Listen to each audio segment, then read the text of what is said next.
تو میں اپنے نوجوانوں سے گزارش کروں گا کہ آپ ہماری طاقت ہیں، ہماری شان ہے، ہماری آن ہے. آپ کے پیچھے آنے والی نسلیں آپ کو دیکھیں گی. اس مبارک رات میں ہرگز آپ یعنی ویلنگ نہ کریں، روڈوں پہ نہ رہیں، آپ وقت گزاری نہ کریں. آپ ہوٹلوں پہ، ہمارے ہوٹل بھرے رہتے ہیں، ہمارے روڈ بھرے رہتے ہیں. یہ تمام تماشے ختم کر کے آپ نماز پڑھیں، اللہ کی عبادت کریں، علماء کے خطابات کو سنیں، 6 رکعت نفل نماز پڑھیں، سورہ یاسین شریف پڑھیں، دعائے نصف الشعبان میں آپ شریک رہیں، اس دعا میں شریک رہیں. تو کیونکہ ہمارے بزرگوں کو طریقہ رہا ہے، یہ بہت ہی اہم رات ہے. نماز آپ کل یعنی سورج غروب ہونے سے پہلے لا حول ولا قوت الا باللہ کی کثرت کریں. کم سے کم 40 مرتبہ کو بھی آپ پڑھیں، درود شریف پڑھیں. 15ویں شعبان کو روزہ رکھیں، ہو سکا تو کل بھی یعنی 14 شعبان کو بھی روزہ رکھیں.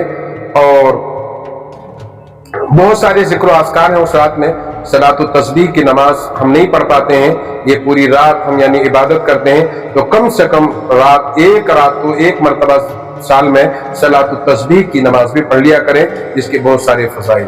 اور مساجدوں اور قبرستانوں کے پاس بھی ایسی پارکنگ، ایسی جگہ لیں تاکہ دوسروں کو تکلیف نہ پہنچے. ورنہ وہاں پر بھی جو ہے میں، کیونکہ مسجد میسر روڈ قبرستان کا کنوینئر ہوں میں، اس حیثیت سے میرا تجربہ ہے کہ لوگ ادھر ادھر پارکنگ کر کے چلے جاتے ہیں. ٹرافک والوں کو بہت پریشانی ہوتی ہے، ایک غلط میسج جاتا ہے. میں گزارش کروں گا ادب سے اپنی اپنی سواریوں کو رکھیں، اور جو قریب کے لوگ ہیں وہ پیدل چل کے قبرستان آئیں.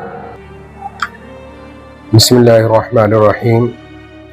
یہ رب العزت کا بڑا ہی فضل و کرم ہے کہ اللہ رب تبارک و تعالی نے ہم تمام کو ہماری زندگی میں پھر وہ مقدس رات عطا فرمائی جس کو شب برات کے نام سے یاد کیا جاتا ہے، جس کا ذکر قرآن مقدسہ میں بھی ہے اور احادیث کریمہ میں بھی ہے. بہت ہی فضیلت والی رات ہے. اللہ رب العزت آسمانی دنیا پر اپنی شان کے لائق جلوہ فرما ہوتا ہے، بندوں کی دعائیں قبول کرتا ہے، اس کی رحمتیں پکار کر کہتی ہیں ہے کوئی اپنے گناہوں کی معافی طلب کرنے والا، ہے کوئی اپنے رزق کو کشادہ کرنے والا، ہے کوئی اپنی عمر میں برکتیں مانگنے والا. آج اس کی دعاؤں کو قبول کیا جائے گا. اور یہ وہ رات ہے کہ جس رات میں روحوں کو آزاد کیا جاتا ہے، وہ اپنے گھروں میں، مساجد میں، خانقاہوں میں، جہاں جہاں ان کا تعلق رہتا ہے وہاں وہ روحیں پہنچتی ہیں. یہ مبارک رات رب کائنات نے ہمیں عطا فرمائی، تو اس کا احترام کرنا چاہیے، اللہ کی بارگاہ میں دعا کرنا چاہیے، نماز پڑھنی چاہیے. نماز قضا، جو بھی نماز قضائے عمری ہے اس کو پڑھیں، قرآن مقدس کو تلاوت کریں، نبی اکرم صلی اللہ علیہ وسلم پر درود شریف پڑھیں، استغفار کریں، رو کر رب کائنات کی بارگاہ میں دعا کریں، علماء کرام کے خطابات کو سنیں، اپنے ماں باپ کو خوش رکھیں، غریبوں کی مدد کریں، یتیموں کے پاس جا کر ان کے سروں پر ہاتھ رکھیں. جو ہمیں مذہب اسلام خدمت خلق کو بتاتا ہے وہ تمام چیزیں کریں. رات میں قبرستان جائیں، اپنے مرحومین کے لیے دعائے مغفرت کریں، کیونکہ اس رات میں نبی اکرم صلی اللہ علیہ وسلم بھی جنت البقیع میں تشریف لے گئے تھے. تو اس رات میں قبرستان جانا بھی نبی کریم صلی اللہ علیہ وسلم کی سنت کریمہ ہے. الحمدللہ یہ رات پھر آ چکی ہے، لیکن ہم نے دیکھا ہے کہ شہر بنگلور میں نوجوان اپنے گھروں سے نکلتے ہیں اور ماں باپ سے گھر میں بول کر آتے ہیں کہ ہم مسجد یا فلاں مسجد میں یا فلاں جگہ پر ہم عبادت کے لیے جا رہے ہیں، لیکن بعد میں ماں باپ کو معلوم ہوتا ہے کہ ہمارا بچہ پولیس اسٹیشن میں جا چکا ہے. اس وقت اتنی تکلیف ہوتی ہے. ماں باپ اپنے بچے کا درد لے کر روتے ہوئے کسی تنظیم کے پاس، علماء کے پاس یا سیاسی قائدین کے پاس جاتے ہیں، جبکہ ان کے والدین کو بہت ساری چیزیں سننی پڑتی ہیں. تو میں اپنے نوجوانوں سے گزارش کروں گا کہ آپ ہماری طاقت ہیں، ہماری شان ہیں، ہماری آن ہیں. آپ کے پیچھے آنے والی نسلیں آپ کو دیکھیں گی. اس مبارک رات میں ہرگز آپ یعنی ویلنگ نہ کریں، روڈوں پہ نہ رہیں، آپ وقت گزاری نہ کریں. آپ ہوٹلوں پہ، ہمارے ہوٹل بھرے رہتے ہیں، ہمارے روڈ بھرے رہتے ہیں. یہ تمام تماشے ختم کر کے آپ نماز پڑھیں، अल्लाह की इबादत करें, उलमा के खिताबात को सुनें, कब्रिस्तान जाएं और पूरी रात जितना हो सके नबी अकरम सल्लल्लाहु अलैहि वसल्लम पर दरूद शरीफ पढ़ें और अपने माँ बाप को मनाएं, उनकी खिदमत करें और रब कायनात की बारगाह में अपनी मग़फ़िरत की, अपने मरहूमीन की मग़फ़िरत के लिए दुआ करें, अपने मुल्क की सलामती के लिए दुआ करें, अपने कारोबार के लिए दुआ करें, अपनी यानी सेहत के लिए दुआ करें, अपने मामलात के लिए, अच्छे मामलात के लिए दुआ करें।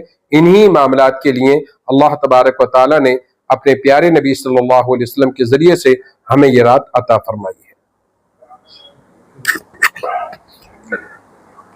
गाड़ियों का मसला है, हर इंसान आज अपनी गाड़ी से जाना चाहता है, अपनी कार से जाना चाहता है, जबकि वहाँ जगह की गुंजाइश नहीं रहती है। बहुत सारे हमारे सल्फ़ सालिहीन, बहुत बड़े बड़े ताजिरों ने पैदल हज किया है। क्यों? क्योंकि हर कदम पर सवाब है। तो हम किसी, अल्लाह के रसूल सल्लल्लाहु अलैहि वसल्लम ने इरशाद फरमाया, जैसे कि आज हम शहर बेंगलोर में भी देख रहे हैं कि एक ज़माना था अल्हम्दुलिल्लाह लोग कांधे पर जनाजे को लेकर जाते थे, उसमें जो सवाब बताया गया है कि 40 कदम ले जाने से उसके गुनाह कबीरा को माफ़ कर दिया जाता है। हम दुआ करते हैं अल्लाह ताला गुनाह सगीरा को माफ़ फरमाता है, लेकिन 40 कदम जब हम जनाजे को अपने कांधे पर लेकर जाते हैं तो अल्लाह ताला गुनाह कबीरा को माफ़ फरमा देता है। लेकिन आज का माहौल क्या हो गया है कि मस्जिद जैसी नमाज जनाजा पढ़ाई और हमने जनाजे को गाड़ी में रखा और लेकर चले गए। तो ये तमाम चीज़ें ख़त्म होनी चाहिए, ये गाड़ियों का माहौल ख़त्म होना चाहिए।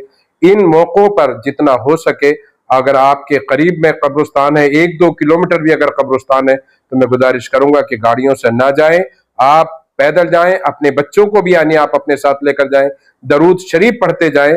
अगर आप 1 किलोमीटर अगर दरूद शरीफ पढ़ते हुए जाएंगे तो आप हज़ारों मरतबा दरूद शरीफ पढ़ सकते हैं।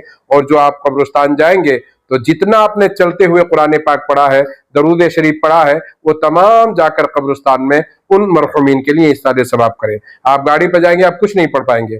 तो बेहतर तरीका यही है कि कल जो शाबान की 15वीं शब है, आप घरों से पैदल जाएं, दरूद शरीफ पढ़ते हुए जाएं, कुरान पाक पढ़ते हुए जाएं और कब्रिस्तान जाकर अपने मरहूमीन के लिए उसको इसाले सवाब करें। 2 रकत नफिल नमाज जो कल मगरिब में है, 6 रकत नफिल नमाज, 6 रकत नफिल नमाज है जो रिस्क के लिए है और उम्र की दराजगी के लिए है, आने वाली बलाओं के लिए है।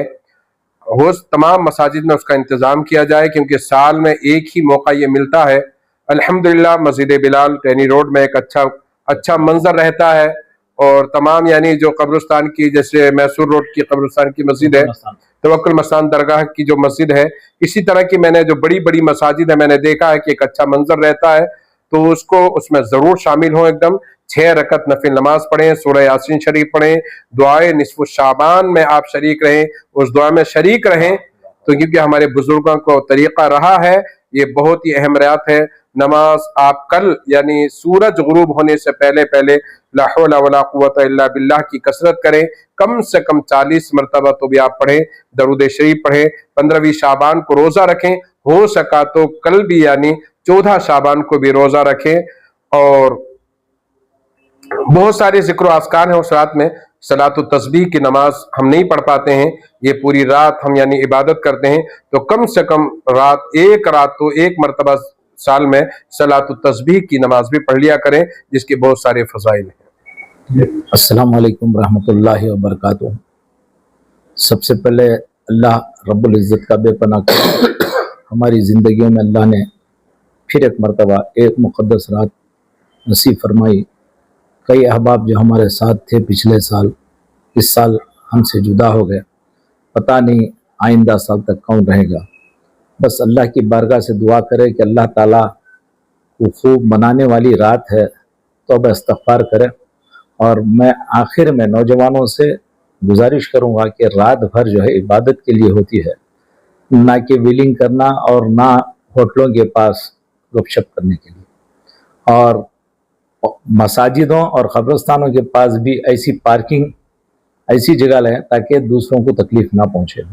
वरना वहाँ पर भी जो है, मैं क्योंकि मस्जिद मैसूर रोड क़ब्रिस्तान का कन्वीनियर हूँ मैं, उस हैसियत से मेरा तजुर्बा है कि लोग इधर उधर पार्किंग करके चले जाते हैं, ट्रैफिक वालों को बहुत परेशानी होती है, एक गलत मैसेज जाता है।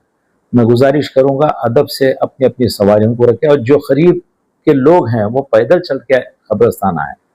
और आखिर में गुजारिश ये है, हत्तल इम्कान मैं समझता हूँ जहाँ तक मैसूर रोड का और दूसरे कब्रिस्तान भी पाक साफ हुए हैं, अपनी हर कमेटी अपनी तंजीम की तरफ से अपनी जिम्मेदारी निभा चुकी है, उसके बावजूद भी अगर 19-20 होता है तो आपके रिश्तेदारों की खबर के पास आप ज़हर में चले जाइए, वहाँ कुछ बाकी सफाई अगर नहीं हुई तो खुद कर लीजिए, करके जो है रात में सुकून इतना। वरना कब्रिस्तान में मैं देखा हूँ अक्सर लोग जो है कब्रिस्तान में आते हैं, गाली गलौज भी करते हैं या लोगों पर तंज भी करते हैं। ये रात इबादत वाली रात है, किसी का दिल तोड़ने वाली रात नहीं है। मैं गुजारिश, और दूसरी बात यह है कि खाना हरगिज ना बांटे, क्योंकि मैं देखता हूँ एक एक खबर के पास इतने इतने मोटे लोग ले लेते हैं, फिर वहाँ लाकर जो है रख देते हैं। वो कुत्ते चूहे वो खबर वालों को तकलीफ पहुँचती है। इसलिए जहाँ तक हो सके खाना देने का इंतज़ाम बंद कर दीजिए, अपने घर के पास बुलाकर वहाँ खिला दीजिए, कब्रिस्तानों में खाना बांटने का रिवाज ख़त्म कीजिए। बस इतना कहते मैं गुजारिश करूँगा कि कल की रात है, मुल्क के लिए, आलम इस्लाम के लिए दुआ फरमाए, अल्लाह ताला खैर व आफियत के मामले फरमाए। अस्सलाम वालेकुम रहमतुल्लाह। लोग जो हैं जो करीब होते हैं कब्रिस्तानों के, वो अपने व्हीकल को अपने घर के पास ही पार्क करके पैदल चलेंगे, घर से पैदल वजू करके पैदल चलेंगे मस्जिद और कब्रिस्तान तक, एक एक कदम का सवाब मिलेगा। मैं उलमा से सुना हूँ, तो उस पर अमल कीजिए ना, अपने सवाब में इजाफा कीजिए। अपनी अपनी मोटर गाड़ियाँ जो है अपने करीबी घर हैं तो कब्रिस्तान के पास